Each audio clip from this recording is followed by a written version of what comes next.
3 hours behind the wheel, and my knuckles still grip the steering wheel as I pull into the familiar cobblestone driveway of my parents' colonial home in Springfield. Red and green lights twinkle from every neighboring house except ours. The December wind whips around my face as I step out of my car, staring at the empty spot where Mom's silver Buick should be. Something twists in my stomach. Every Christmas Eve for the past 32 years, that car has been here, waiting. Mom? My voice bounces off bare walls as I unlock the front door. Hello?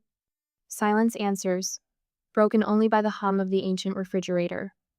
The house stands dark except for a faint glow spilling from the kitchen. A chill runs through me, one that has nothing to do with the winter air seeping through my cardigan. Anyone home? The floorboards creak under my feet as I move toward the light. I brought those butter cookies you like, Grand. The words die in my throat. Grandma Irene sits alone at the kitchen table, hunched over a chipped plate of cold ham and beans. Her silver hair hangs limp and unwashed around her face. The blouse she wears, I recognize it from my visit last month. Grandma? My voice comes out small, like I'm 8 years old again. She doesn't look up, just pushes a torn piece of paper across the scratched wooden surface. Mom's flowery handwriting jumps out at me. Spend your $8,200 loan on a family vacation. Please take care of Grandma. Love, Mom. The room spins. I grab the edge of the counter, feeling the granite bite into my palms. 6 months of double shifts at the laboratory flash through my mind. Weekends at the mall, folding sweaters until my fingers cramped. The jaw pain that wakes me every night. The specialist who keeps saying I need surgery before the TMJ gets worse.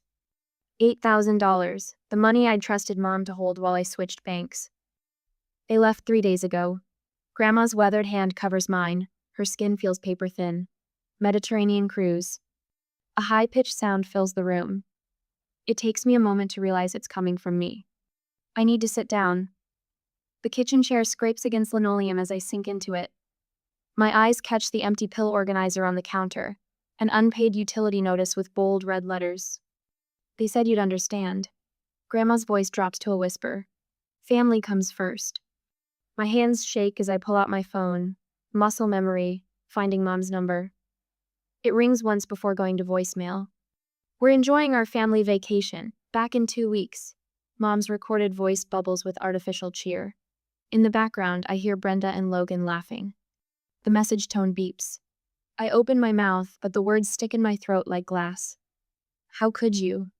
I delete it without sending. Instead, I type 4 words. Grandma is safe with me. Wait here. Grandma pushes herself up from the table, her movements slow but deliberate. She disappears into the hallway, returns clutching a worn shoebox. I've been keeping records. She sets it between us, lifts the lid. Inside, neat stacks of papers fill the space. Bank statements. Receipts. Her spidery handwriting noting dates and amounts. I've been waiting for someone to see what I've seen for years. We spread the documents across the table like a map of betrayal. Every unauthorized withdrawal, every borrowed dollar, every broken promise documented in fading ink. I look at my grandmother, really look at her. The proud woman who taught me to bake snickerdoodles, who never missed a school play, who saved every birthday card I ever made her. Now she sits in yesterday's clothes, eating cold leftovers while her own daughter sails the Mediterranean with my surgery money. Her eyes meet mine, and something shifts in their pale blue depths. The resignation melts away, replaced by a spark I haven't seen in years. This ends now. My voice comes out steady, stronger than I feel. But I need to know everything. Grandma straightens in her chair. Her fingers brush over the papers, ready to uncover decades of careful documentation. Yes, she says. It's time. The kitchen table disappears under a sea of bank statements and faded receipts. My fingertips brush against the rough edges of papers Grandma Irene has kept hidden for years, each one a testament to quiet suffering. The numbers blur before my eyes. $4,400 vanished from her pension account in increments small enough to stay under the radar. Just like Mom taught me to organize my science fair data in middle school, Grandma has documented every withdrawal with painful precision. Look here. Irene's finger trembles as she points to a series of transactions. The ATM near Richard's favorite Sinclair station. Every Friday afternoon. Her silver hair catches the morning light streaming through unwashed windows. They thought I wouldn't notice. The dates jump out at my regular withdrawals starting in 2018, right after Mom got access to Grandma's accounts. For groceries, she'd said. For Grandma's prescriptions. The prescription bottles on the counter tell a different story, empty, unfilled. My phone buzzes, a text from Kelly, Logan's wife. Can we talk? Not on family chat. I need to take this, I tell Grandma, stepping onto the back porch where frost crystals crunch under my shoes. The December wind bites through my cardigan. Elise? Kelly's voice wavers. I can't be part of this anymore. Logani said if you didn't give them the money, they'd just leave your grandma and figure it out later. The porch railing digs into my palm. What? I recorded them. Planning the cruise, laughing about using your surgery money. Richard bought new golf clubs the same day they booked it. Ice spreads through my chest. The specialist's voicemail from yesterday echoes in my head. Without intervention, the TMJ condition will continue to deteriorate. I'll testify if you need me to, Kelly says. I've watched them use you both for years. The massage therapy business Brenda keeps asking you to invest in, it's not real. Logan's been using the startup money for sports betting. The utilities notice on Grandma's counter flashes in my mind disconnection in 7 days. My own apartment lease ends next month. The surgery savings were supposed to secure my renewal. Thank you, Kelly. My voice sounds strange, distant. I need to go. Back inside, I pull up my bank's fraud department number. The recording feels endless. Your call is important to us. Please stay on the line. Grandma watches me pace, her hands folded in her lap like paper birds. Fraud prevention, this is Susan. I grip the phone tighter. I need to report unauthorized use of funds. The conversation stretches like cold taffy account numbers, dates, amounts. Susan's typing echoes through the line. I open my laptop, create a new spreadsheet. Every transaction, every lie, every betrayal cataloged in clean rows and columns. Have you considered legal action? Susan asks. I have a friend, Grandma says suddenly. Deborah Wilson, she's an attorney. Helped my friend Barbara when her son emptied her accounts. The business card appears from Grandma's weathered wallet, edges soft with age. 3 rings, then a crisp voice answers. Deborah Wilson. 10 minutes later, she's agreed to take our case pro bono. Elder financial abuse, she calls it, the words sharp and clean as surgical instruments. We'll start with a cease and desist. Grandma's bedroom holds a lifetime of memories we need to pack. I pull a small suitcase from under her bed, the same one she took to visit me after my college graduation when everyone else was too busy. The photo, she says, pointing to her nightstand. Mom, Dad, Brenda, Logan, and me, at Thanksgiving 1998, before Richard, before the lies started. Before Mom learned to smile while reaching for someone else's wallet. You don't have to bring it, I say softly. I need to remember who they were. She tucks it between sweaters. And who they chose to become. Later that night, the spare room in my apartment isn't Mucha twin bed, a second-hand dresser, a window looking out at the parking lot. But the rent is paid through December and the deadbolt works. Night settles over us like a heavy blanket. Grandma stands in her new doorway, clutching her old quilted robe. The same robe she wore when teaching me to make snickerdoodles, when bandaging my scraped knees, when listening to my dreams of working in medicine. They've been stealing more than money, I say, the truth rising like steam from hot asphalt after rain. They've been stealing your dignity for years, Grandma. Her eyes meet mine in the dim light. For the first time since I found her at that kitchen table, they're clear and sharp as broken glass. Yes, she says, but not anymore. 2 days later, my phone buzzes for the 5th time today. Another Instagram notification. Brenda poses on the deck of a cruise ship, Mediterranean waters sparkling behind her, arm wrapped around Mom's shoulders. Both wear new sundresses, their faces flushed from expensive wine. Just another perfect day in paradise, reads the caption. Family time, blessed. The words blur as my jaw locks tight. The familiar ache spreads up into my temple. On my laptop screen, the bank balance mock me. $324.16. Not enough for even one of my TMJ specialist appointments, let alone the surgery. Your mother sent more pictures. Grandma Irene shuffles into my cramped living room, squinting at her ancient flip phone. They bought matching outfits in Rome. The recorded temperature on her medical chart this morning, 99.8 degrees Fahrenheit. Low-grade fever from the sinus infection we can't treat until her Medicare kicks back in. 3 more days. My phone chirps with a voicemail. Mom's voice floats through the speaker, bright as a game show host. Hi, sweetie. Found you the cutest little souvenir in Naples. Hope Grandma hasn't been too much trouble. You're such an angel for helping out. Before I can respond, a text from Logan pops up. Hey sis, you're so good with her. Maybe this is your calling instead of that surgery? Everything happens for a reason. The phone clatters onto the coffee table. My hands curl into fists, uncurl. The social services office opens in 20 minutes. Get your coat, Grandma. We have an appointment. Half an hour later, we arrived at the counseling. The waiting room smells of lemon cleaner and old coffee. Grandma's thin fingers twist in her lap as we sit across from Mrs. Chen, the elder abuse counselor. Her measured voice fills the small office. What you're describing is financial exploitation. It's more common than people think, especially with family members. She slides a folder across her desk. We need to document everything. For the next hour, Grandma speaks into a digital recorder. Her voice trembles at first, then steadies as she recounts each betrayal. The missing pension payments, the maxed out credit cards, the guilt trips and broken promises. I stand straighter with each revelation, spine stiffening like steel. This woman raised 3 children alone after Grandpa died, worked 2 jobs, never missed a bill. Now she sits in borrowed clothes because her own daughter cleaned out her accounts. 3 hours later, back home, we climb to the attic. Dust motes dance in the afternoon light as Grandma pulls out a battered storage box. Your grandfather taught me to keep everything. She lifts the lid, revealing stacks of paper organized by year. Every receipt, every bank statement, every conversation written down with the date and time. My fingers brush over her careful handwriting. Decades of documentation waiting for someone to finally see. A text lights up my phone. Kelly, Logan's wife. Check your email. I saved the group chat screenshots from when they planned the cruise. I can't stay quiet anymore. My laptop chimes. Attorney Deborah's response arrives with 3 options, each more serious than the last. The words criminal charges jump from the screen. Weeks pass quickly. The support rolls in like a tide. Thomas from the lab offers his guest room if we need it. My supervisor approves emergency leave with pay, no questions asked. Pastor Jim sets up meal delivery from the church ladies. Barbara, the elderly widow next door, brings over coffee and banana bread. I went through something similar with my nephew, she says, squeezing my hand. You're doing the right thing.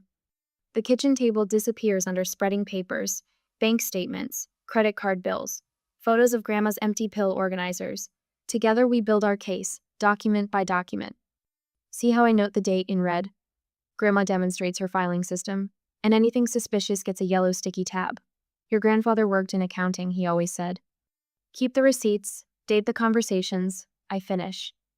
The phrase echoes from childhood visits when I'd watch him organize his desk on Sunday afternoons. My phone rings. Mom's number. They're coming back tomorrow. My voice surprises me with its steadiness. No tremor, no uncertainty. Grandma's shoulders, hunched for so long, pull back. Her chin lifts. Then we'll be ready for them.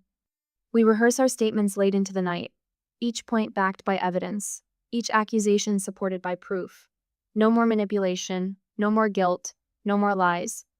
Later, sorting through old photos, I find one from my college graduation. Empty seats in the family section. My fingers trace the lonely figure in cap and gown. I spent my whole life trying to earn their love. The words catch in my throat. Working extra shifts, lending money, making excuses for them.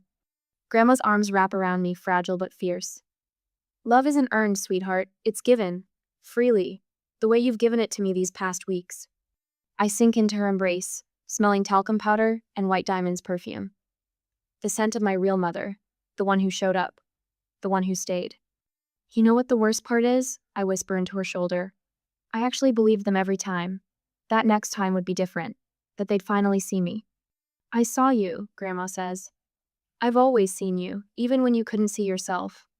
Tomorrow they'll return with tanned faces and designer luggage, expecting compliance. Forgiveness. The same old pattern. But the pattern ends here. The evidence sits in neat folders ready for court. The attorney stays on speed dial. The truth, hidden for so long in Grandma's careful records, finally breaks free. Let them come home to paradise lost. We found something better. Freedom, truth, each other. The war chest of documents stands ready on the kitchen table. Our battle plan laid out in Grandma's precise handwriting. The next move belongs to them. They taught me family comes first. They never expected me to choose the right family.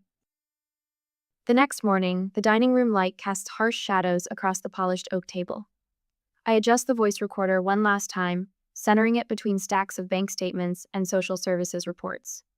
Attorney Deborah Wilson sits beside us, her silver hair swept into an elegant French twist, her leather briefcase filled with 40 years of receipts. Grandma Irene smooths her crisp new blouse, her first shopping trip since the crew's betrayal. Her hands tremble slightly, but her spine remains straight against the high-backed chair. 3 empty chairs wait across from us, a laptop screen glowing between them. The front door squeaks open.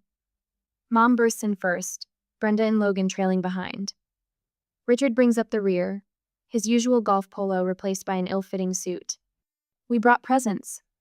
Mom holds up a gaudy gift bag, voice artificially bright. The Mediterranean tan only highlights the strain around her eyes. Whatever she told you was exaggerated. Richard plants his feet wide, hands jammed in his pockets. Family matters should stay private. You have to see these sunset photos. Brenda fumbles with her phone, manicured nails clicking against the screen. The Greek islands were just... Is this really necessary? Logan's gaze darts between the attorney and the voice recorder. We can work this out ourselves, like always. I meet each of their eyes in turn. Please sit down. They shuffle forward, shooting nervous glances at the formal place cards marking their seats. Mom starts to speak, but I press play on the recorder. Kelly's voice fills the room.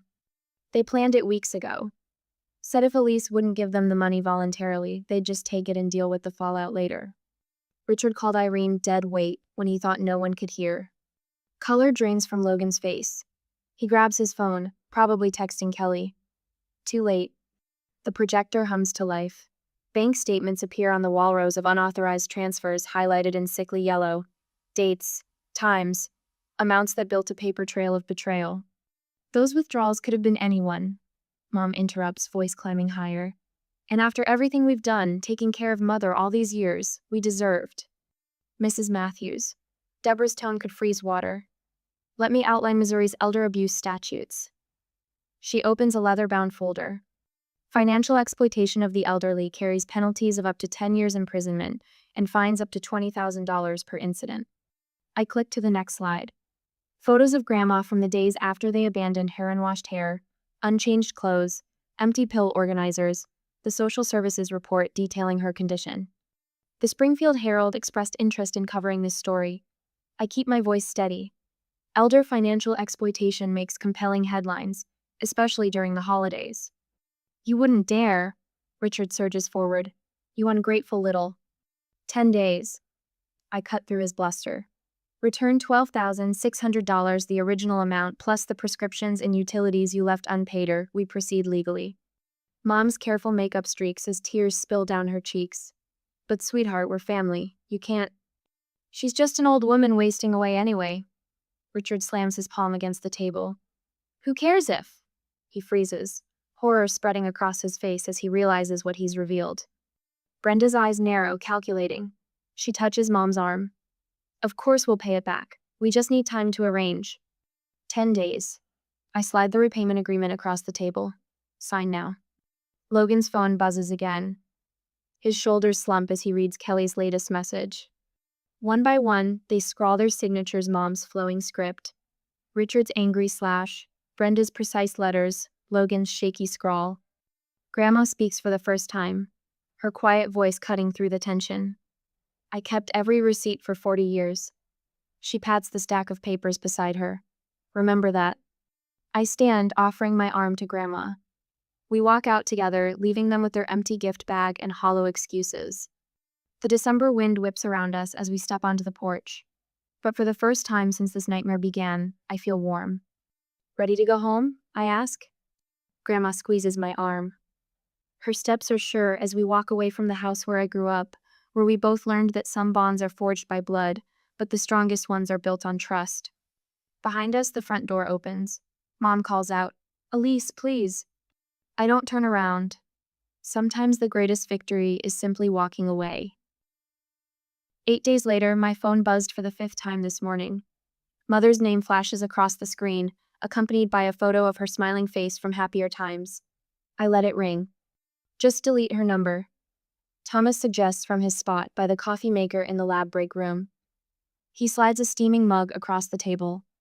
You don't owe them anything. I need to document everything. My voice sounds hollow even to my own ears. 8 days have passed since our confrontation. 2 days remain until the deadline, and they've only repaid $800 of the $12,600 they stole. The phone buzzes again. This time, it's a text from Brenda. We're selling Richard's car. Just need more time. Please don't do this to the family. My jaw throbs. I slip another Tylenol between my lips, washing it down with Thomas's coffee. The bitterness matches my mood. A knock at the break room door makes me jump. Carol from reception holds out a thick manila envelope. Special delivery for you, Han. Inside, childhood photos spill across the table. Mom holding my hand at my kindergarten graduation. Brenda and Logan flanking me at church picnics. Family vacations where we all wore matching shirts. Each image selected to remind me of supposed happier times, to make me question my resolve. My hands shake as I stuff the photos back into the envelope. They're trying to gaslight me with my own memories. Classic manipulation. Thomas gathers the scattered pictures, his movements gentle but firm. You know what's real, the bank statements don't lie. My phone lights up with a voicemail notification. Richard's gruff voice fills the break room as I hit speaker. Listen here, young lady. Family takes care of family. Your mother raised you better than this. If you go through with this tomorrow, you'll regret destroying everything we built. Think about what you're doing to your brother and sister. I end the playback, my finger pressing the delete button with savage satisfaction. Everything we built? They built their lives on stealing from Grandma and me. The afternoon crawls by in a haze of blood samples and centrifuges. When my shift ends, I find Logan leaning against my car in the hospital parking lot. Just happened to be in the neighborhood, he says, hands shoved in his pockets. Thought I'd give you a ride to Grandma's doctor appointment. She's not seeing the doctor today. I grip my keys tighter, the metal biting into my palm. And her medical information isn't your business anymore. Come on, sis. He steps closer, that familiar pleading look in his eyes. The same one he used when begging me to cover his gambling debts. We can work this out. Brenda has a payment plan figured out. We'll take care of your part first then. Then what? My voice rises, echoing across the parking lot. Leave Grandma hanging again? Let me guess. You'll pay her back eventually, right? Just like you paid back the $1,000 you borrowed from her Social Security check last year? Logan's face darkens. That's different. I had expenses. At the casino? The words taste like acid. Save it for the judge tomorrow. And stay away from my car. That night, I helped Grandma lay out her clothes for court. Her best blouse, freshly pressed. The pearl earrings Grandpa gave her on their 40th anniversary. Are you sure about this? She asks, her weathered hands smoothing invisible wrinkles from the fabric. They're still your family. No. I sit beside her on the bed, taking her hands in mine. Family doesn't steal your surgery money and abandon you with empty pill bottles. Family doesn't spend 40 years draining your accounts and calling it love. The morning brings a crisp Missouri autumn, leaves crunching under our feet as Attorney Deborah walks us into the courthouse. Mom, Richard, Brenda, and Logan huddle near the entrance, their faces a mixture of indignation and false confidence. Behind them, Kelly stands alone, clutching a manila folder of her own evidence. Last chance, Mom calls out as we pass. We can still handle this privately. I don't slow my stride. The click of my heels against marble floors drowns out her voice. Inside the courtroom, we take our seats beside the bank fraud investigator and the social services representative. Attorney Deborah spreads her documents across the table with surgical precision. 40 years of financial records, bank statements, ATM photos, Kelly's recorded conversations about the cruise scheme. When the judge enters, I sit straighter. The pain in my jaw feels distant now, replaced by a cold clarity. I watch my family file into their seats, still believing they can talk their way out of this like they have so many times before. Richard starts to rise, that practiced smile spreading across his face. Your Honor, we have a reasonable payment plan to propose. The court is not interested in proposals. The judge's voice cuts through his bluster. The evidence before me shows a clear pattern of elder financial exploitation and fraud spanning decades. The color drains from Mom's face as the judge continues reading from the forensic report. Each unauthorized withdrawal, every forged check, the systematic emptying of Grandma's pension account. Kelly's testimony comes next, her voice steady as she describes the family's casual cruelty. They laughed about it over dinner. Said Elise would cave like always because she cared too much about looking like a good daughter. I feel Grandma's hand slip into mine as the medical reports are presented. The documented decline in her health during those 3 days alone, the missed medications, the untreated UTI that could have become sepsis. When the judge speaks again, her tone has shifted from professional to steely. This court orders immediate repayment of all stolen funds plus interest. Mrs. Matthews' accounts will be placed under court-appointed financial oversight. She turns her gaze to Richard. Furthermore, given the evidence of intimidation, a restraining order is granted against Richard Wilson. The gavel strikes wood like a thunderclap. In that moment, I see my family's facades crumble. Mom's carefully applied mascara tracks down her cheeks. Brenda's manicured nails dig into her designer purse. Logan slumps in his seat, all false bravado evaporated. Additionally, the judge continues, Patricia Matthews, Richard Wilson, Brenda Matthews, and Logan Matthews will attend mandatory financial exploitation education programs. Failure to comply will result in criminal charges being filed. Outside the courthouse, reporters cluster with microphones extended. The local senior protection organization wants to honor Grandma's courage. Someone mentions a community support fund for elder abuse victims. I guide Grandma past them all, toward the car where Thomas waits to drive us home. A journalist calls out, asking for a statement about our victory. No comment. I say, helping Grandma into the back seat. This was about justice, not publicity. As we pull away from the courthouse, I catch a final glimpse of my family in the rearview mirror. They stand frozen on the steps, looking small and lost without their power to manipulate. For the first time in my life, I feel no urge to turn back and fix things for them. Grandma's voice is soft but clear. You did the right thing. We did, I corrected her, reaching back to squeeze her hand. We did it together. We will comfort each other and enjoy freedom together. At the present, spring sunlight streams through floor-to-ceiling windows, turning my new kitchen into a haven of warmth. 6 months after that devastating Christmas Eve, the granite countertops gleam beneath mason jars filled with fresh herbs. The constant ache in my jaw has finally subsided, replaced by a gentle reminder of healing whenever I touch the fading surgical scar. The basil needs more water. Grandma Irene's voice carries from her bedroom, where she arranges pressed flowers in an album. Her silver hair catches the morning light, styled in the gentle waves Barbara from next door taught her last week. I lift the copper watering can, letting drops fall like summer rain over the miniature garden we've cultivated on the windowsill. These plants root us in our new life, marking time with green shoots and fragrant leaves. The calendar hanging between our bedrooms overflows with ink. Irene's watercolor class on Tuesdays, my therapy sessions with Dr. Marshall, weekend brunches with Thomas from the lab. No more empty squares waiting to be filled with other people's demands. A text message lights up my phone. Brenda again. I've been seeing someone, a counselor. Maybe we could talk? I set the phone face down without responding. The boundaries Dr. Marshall and I discussed hold firm, like the walls of this sun-washed apartment. Some bridges need to stay burned. Mom and Richard separated last month. The Mediterranean cruise receipts finally broke something even he couldn't fix with false promises and golf club purchases. Logan lost his job at the investment firm when his gambling came to light. Last I heard, he checked into a program upstate. Kelly visits sometimes, bringing books for Grandma and stories of her fresh start in Kansas City. She's the only one who earned back the right to cross our threshold. The Timer ladies want me to teach them origami next week. Grandma appears in the doorway wearing the lavender cardigan she bought herself with her first truly private bank account. Barbara says I have a gift for it.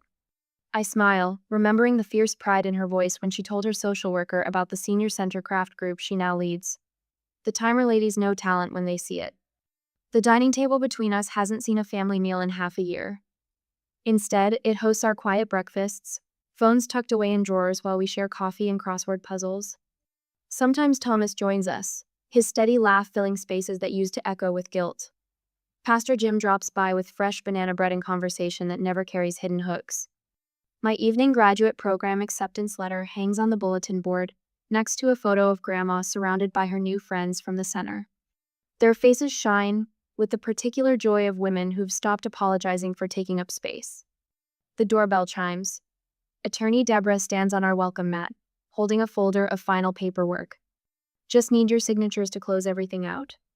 She settles at our table, where so many battles were planned. Though I'll miss our strategy sessions. Grandma's hand finds mine under the table as we sign. The restraining order against Richard becomes permanent. Mom's mandatory financial exploitation classes continue for another year. The trust protecting Grandma's pension now has triple lock security. Later, as the sun sets, we sit on our small balcony. The spring breeze carries the scent of blooming dogwood trees. Why didn't you just leave when you saw the note? Grandma's question floats between us, gentle as dandelion seeds. I watch a pair of cardinals dart between branches, taking their time choosing the perfect spot for their nest. Because I remembered who I was before they made me forget. The smile that crosses her face holds decades of quiet knowing. For the first time, I don't feel like a burden anymore. My new hospital ID badge catches the dying light. Laboratory supervisor, the promotion I earned last week. The raise means we can visit the art museum in St. Louis next month. Grandma wants to show me the Impressionist paintings she studied in college, before marriage and motherhood swallowed her dreams. Our joint checking account grows slowly but steadily. No more unauthorized withdrawals, no more guilt-soaked loans, just careful planning for weekend trips and the occasional splurge on fresh flowers. The new photo album on our coffee table tells our revised story. Grandma teaching her first craft class. My graduation from physical therapy. Thomas and Barbara joining us for Thanksgiving dinner. Pastor Jim blessing our home. Attorney Deborah raising a toast at our housewarming. Each picture captures genuine smiles, the kind that reach tired eyes and make them young again. Christmas Eve arrives with gentle determination. Our chosen family gathers around a table set with Grandma's cherished china, rescued from the old house. Thomas brings his famous pecan pie. Barbara strings white lights along the windows. Pastor Jim says grace, his words washing over us like baptism. For the courage to begin again, we give thanks. I look around at these faces, lined with years of their own battles, bright with victory. This is what family should feel like. Not an obligation, but a gift. Not a chain, but a choice. The porch swing creaks softly as Grandma and I settle in for our evening ritual. Winter stars pierce the purple twilight. Her weathered hand rests briefly on my healed jaw, where pain once lived like an unwelcome tenant. Our gentle rocking matches the rhythm of our breathing, synchronized after months of learning each other's cadence. No words needed now. Just the quiet certainty that landed in my chest that terrible night 6 months ago, growing stronger with each passing day. We're gonna be just fine.